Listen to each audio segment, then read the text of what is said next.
Welcome to the fight game with Icewater and Puma, and we got to talk about the fight last Saturday.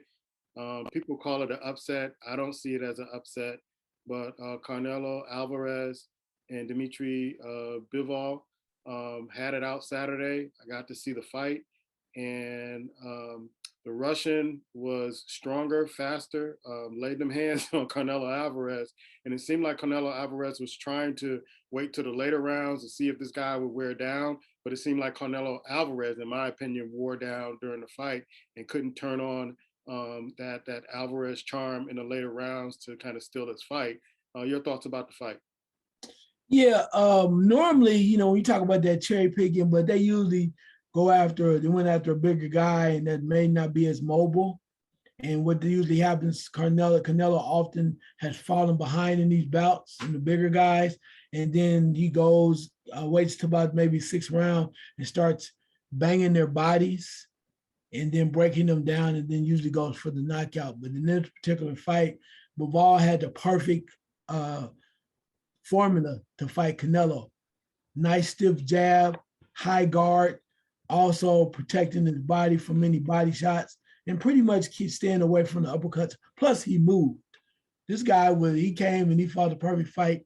When Canelo retreated and relaxed, he's up on him throwing punches. So, to his credit, Bivol fought like the best fight in the world. He was bigger, and a lot of times he said the punches that Canelo threw was hitting him on his arm. So, Canelo seemed like he was a little, might have been out of shape, may not have been the best shape in the world. And I'm not using that as an excuse. But maybe I think you brought extra weight in because you fighting the guy at 175, right? So you're trying to do something like that. But that's no excuse because he usually comes in and he dominates the big guys and they're slow and sluggish. That wasn't the case with Bivol. Bivol came in, I think, with a perfect game plan. Didn't really know that much about Bivol. He had a bunch of amateur fights, but maybe 16 to 17 pro fights. And when you look at his resume, you weren't impressed by anybody on his resume. But he came in and he fought a great fight. As far as the boxing standpoint, he knew exactly what to do with Canelo. My thing was, I just hoped that they were not going to take it from him and take the decision, because I thought it was a lot closer they made a lot closer on the scorecards than it should have been. And it scared me. I thought I was going to see a Amanda Taylor Serrano situation again. I was thinking the same thing. Yeah. So I thought about that, but Bivol did his thing. Kind of taught Canelo a lesson. I'm not just a pushover. I handle my business. You come up here messing around, give you something to think about. So there's nothing to really talk about. Canelo took another loss, only second loss, but it was a loss. So with all that being said, you just got to roll with it and decide what you want to do. The interesting thing will see what happens next for him. A lot of people, I know that when I was looking at social media, was saying he's still pound for pound. I do not agree with that. Taking a loss here. I said on our other show that, he got caught cherry picking and he picked the wrong one. And you kind of knew this was going to happen. Matter of fact, Sylvester Stallone on TikTok did a wonderful video about these things happen. And it's kind of like the Rocky story where you don't give a person a chance, and then all of a sudden something in them in the fight, in the battle of the fight comes out. They're, I guess, going to sign up for a rematch, which he wants to save face. And I think he's going to hurt his purse, his payday. Instead of fighting the other fighters, whether you won or lost, you're going to get paid. Now, you may not be calling the shots because now you can't handle business. And Bivol was saying, hey, maybe next time it's for all your belts instead of just this belt here. So I think he's hurting his payday. I think these guys are too big for him. I think he's biting off more than he could chew. I think that being pound for pound and being this great fighter, this great Mexican fighter is going to his head and think he could do anything. I kind of like the way he kind of took it. He said, hey, this is boxing, this happens. But I still think that he's going to be facing a few less dollars in a payday. And I mentioned that to you in a text that night. Your thoughts on that? Yeah, well, I mean, one thing too, when he first came off, they caught him in the ring. Canelo was like, oh yeah, I want a rematch right away. But then again, when he came out the ring and then the press conference, he kind of slid back off of that. saying it's a possibility because now he's realizing too that the fights that he could possibly get at 168 may make more money. So now the fact that he may seem to be a little more vulnerable might have these guys thinking that, hey, we might get our shot now. So that means possibly 168 Triple G, right? Triple G's older, but 168 Benavidez. Yeah. Right? Possibility. 168 Benavidez, 168 Charlo. And that might make a lot more sense. So we'll see. Bivol, if Canelo doesn't make any changes and he goes right back in with Bivol, because I even heard to the point where they're trying to get Bivol to think about dropping down to 168. No. Because, yeah, I mean, so I think, like you said, he's probably going to cost you more money. He may not make as much money with the rematch because Bivol's in charge. So maybe 168 maybe make a little more sense now. You know, come down to 168, figure it out. Then if you go through all the business 168, then you're a little older too. You want to jump back out to 175 and go to Bivol, so be it.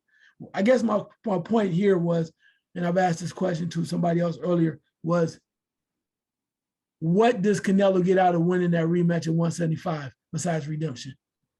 What else is there? You were defeated because you beat Bivol. It's like, well, he had a great night. What does that take you? Does that take you on somewhere else?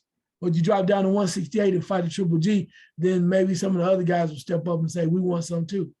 But I don't see where once another fight at 175 against Bivol, a rematch, does anything for his legacy and maybe his pocketbook either.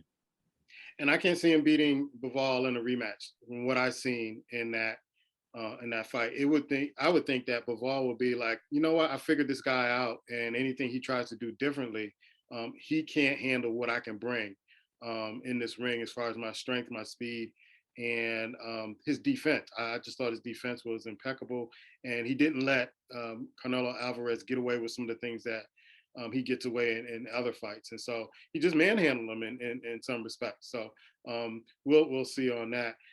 There was a UFC fight, Charles Oliveira, who I guess did make weight and still took 202 seconds to win his fight.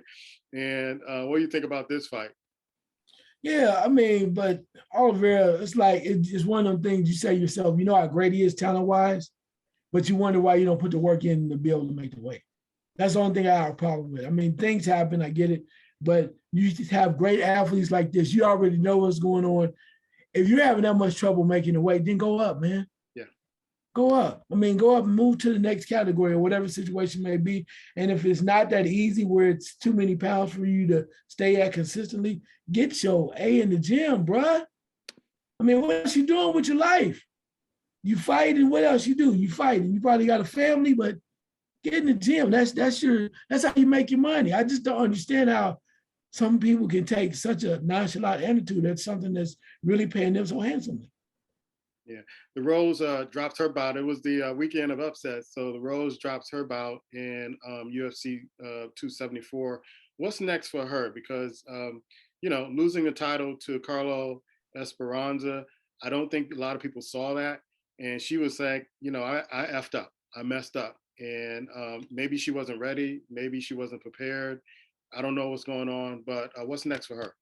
Well, it's interesting because she had the victory, Rose, that nobody thought she could get, right? She won the big fight and won a rematch. So it's like maybe she wasn't ready or she wasn't prepared, but if it's a title that you want to continue on and hold on to, I think you got to go back in there and get it.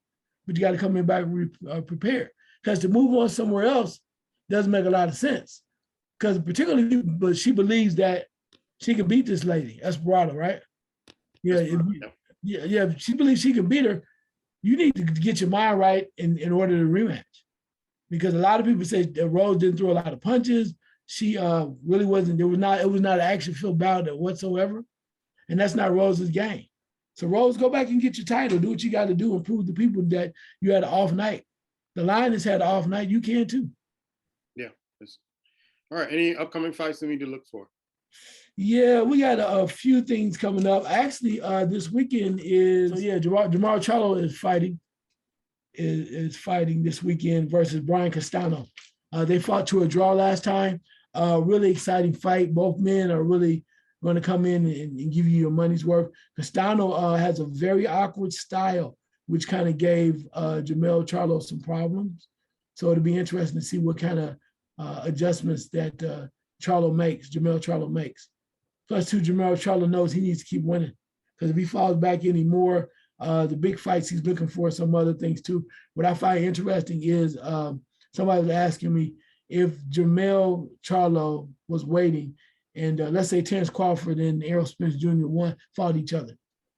And now Terrence Crawford is talking if he beats Errol Spence, he wants to come to 154 and fight Charlo. And I'm like, wow. Terrence Crawford, he really, to me, he does a lot more talking and improving to me.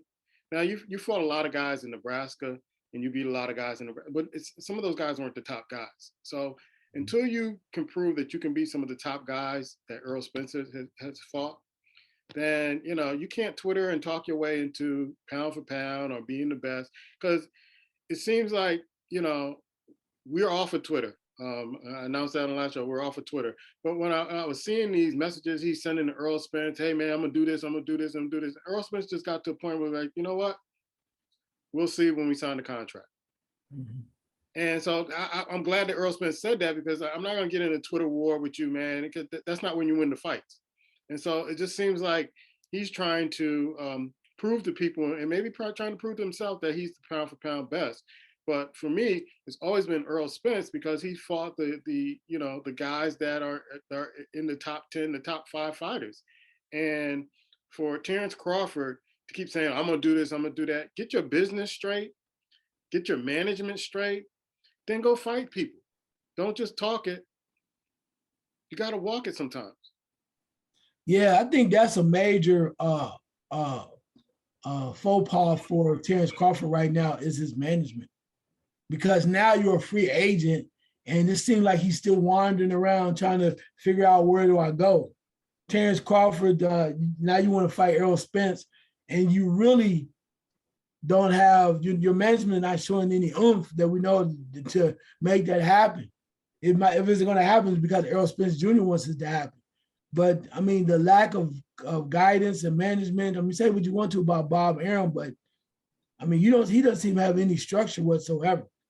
I mean, you would think that after he has the one belt and he beats Sean Porter, then you should be lining yourself up for another great fight. And now you're saying, what if Errol Spence said he don't want to fight you? Then you said you can move up to 154. I just don't understand what the hell is going on with his management. You say he's supposed to be pound for pound on a lot of people's list, but your management is doing you a damn disservice, man. I mean, you haven't fought in it'll be year and a half, last November or something. What?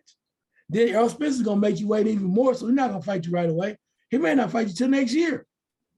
So it's like, damn, you out the ring 2 years, and you talking about, I mean, at least fight Keith Thurman, something. Yeah, because we're getting to the halfway point of the year, and he may say, you know what, we'll do this in January, February. Yeah, or even April. Yeah. So it's like, get off Twitter, get your business straight, man. Get your business straight, because these times are fleeting. The times are fleeting, and you may look up and it may be 2 years before you get this fight. So stay busy, get your business straight, handle your business. Quit trying to get on some list, some fictitious list that people put up on pound for pound. You got to do it in the ring. And he's getting older too. Yeah, he is. It's Icewater and Puma. This is Fight Game. The champ is here. Time's up.